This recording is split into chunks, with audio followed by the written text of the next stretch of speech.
আজ মঙ্গলবার ২৬শে জ্যৈষ্ঠ ২০২৫ সালের ১০ই জুন, তুলা রাশি, তুলা লগ্ন, লিব্রা সাইনের জাতক জাতিকাদের আজকের দিনটি কিন্তু এক প্রকার বেশ কাটতে চলেছে।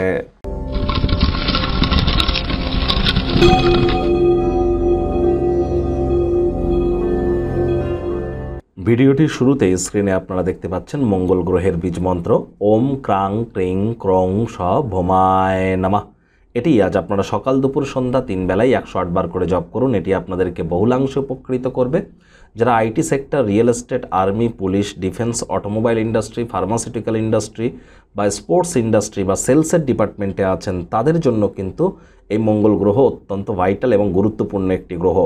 আবার যদি আপনি রক্ত সম্পর্কিত সমস্যার ব্যাপারটা দেখেন, ব্লাড রিলেটেড কোনো ইস্যু, আবার একজন মহিলার চাটে এই মঙ্গলই কিন্তু তার স্বামী, তাহলে বুঝতেই পাচ্ছেন মঙ্গলের গুরুত্ব কিন্তু অপরিসীম। আমাদের অ্যাঙ্গার ইস্যু, রাগের ব্যাপারটা, আলসেমি ভাবটা কাজ করা, এসবই কিন্তু মঙ্গলের সাথে আমরা কানেক্ট করে দেখি।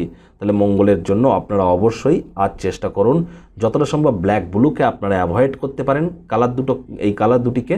আর মঙ্গলের বীজমন্ত্র খুব জপ করুন, হনুমানজির নাম জপ ধ্যান আরাধনা করুন। আর এটিই কিন্তু জ্যৈষ্ঠ মাসের শেষ বড় মঙ্গলবার। তাহলে আজকের দিন উপোস থেকে হনুমানজির নাম জপ ধ্যান আরাধনা করতে পারলে আপনারা অত্যন্ত উপকৃত হবেন। নামগোত্র ধরে হনুমান মন্দিরে গিয়ে যদি পূজা দিতে পারেন, এটিও আপনাদেরকে বহুলাংশে উপকৃত করতে চলেছে। ভাগ্য মিটার আজ আপনাদের বলছে 7 আউট অফ 10। ভাগ্য আপনাদের অনুকূলেই থাকবে, তবে অর্থ, প্রেম, দাম্পত্যই কয়েকটি ব্যাপারে আপনাদেরকে একটু সাবধানতা অবলম্বন করেই চলতে হবে। বন্ধুবান্ধবরা সহায়ক হবে, আপনাকে খুশিতে রাখবে। কায়িক পরিশ্রম হলেও শরীর মনে সতেজতা এবং তরতাজাই কিন্তু আপনারা অনুভব করবেন।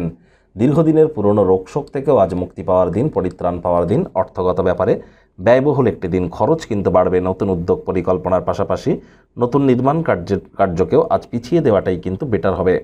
চাকরিজীবী যারা আছেন, অফিসে কম কথা বলে কাজ বেশি করুন, মনের থেকে মস্তিষ্ককে বেশি দাম দিন। কোনো প্রকার অফিস পলিটিক্স বা গসিপিংয়ের অংশ যেন হবেন না, তাহলে দেখবেন সব কিছু আপনাদের পক্ষেই থাকবে। আজ অপরিচিত কোনো ব্যক্তিবর্গদের সাথে আলাপচারিতা করবার সময়, কথাবার্তা বলবার সময় তাদের বিশ্বাসযোগ্যতা যাচাই না করে নিজের জীবনের ব্যাপারে কথাবার্তা বলে অহেতুক সময় যেন নষ্ট করবেন না। আজ রাজনীতিবিদ যারা আছেন, জনসংযোগ বৃদ্ধি করুন, তবেই কিন্তু সমাজে আপনাদের পপুলারিটি বাড়বে। আজ অবশ্যই শিক্ষার্থী বিদ্যার্থীদের পড়াশোনায় মনোযোগ আরও বৃদ্ধি করতে হবে। উচ্চশিক্ষার জন্য যারা বিদেশ যাত্রার কথা ভাবছিলেন, ভাগ্যদেবীও কিন্তু আজ আপনাদের পক্ষে নেই। সন্তান সন্ততি থেকে থাকলে তাদের এদিকে কঠোর সজাগ দৃষ্টি বজায় রাখুন। হাউসওয়াইফ যারা আছেন, দিনের শুরুটা তাড়াতাড়ি করুন। প্রেমিক প্রেমিকা, স্বামী স্ত্রী রূঢ় বাক্যের প্রয়োগ, অশ্লীল ব্যবহার যেন করবেন না। তৃতীয় কোনো ব্যক্তিকে ভুলেও সম্পর্কের মধ্যে যেন প্রবেশ করতে দেবেন না। সম্পর্কের দুর্বলতা কিন্তু আরও বেড়ে যেতে পারে।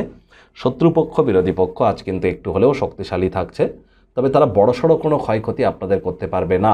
পরিবার পরিজন, নিকটে স্থানীয় ব্যক্তিবর্গদের সাথে ভাব ভালোবাসা বাড়বে। পরিবারের প্রতি সকল প্রকার দায়িত্ব সঠিক সময়ের মধ্যে সুনিপুণভাবে পালন করতে চলেছেন। কারোর ক্ষেত্রে, প্রত্যেকের ক্ষেত্রে নয়, কারোর ক্ষেত্রে পরিবারের নতুন কোনো সদস্যের আগমনের উৎসব অনুষ্ঠানের মুহূর্ত কিন্তু বয়েই আনতে পারে। আজ আপনাদের উচিত ওয়েট অ্যান্ড ওয়াচ পলিসি করা। তাড়াহুড়ো হটকারিতা করলেই কিন্তু ক্ষতি।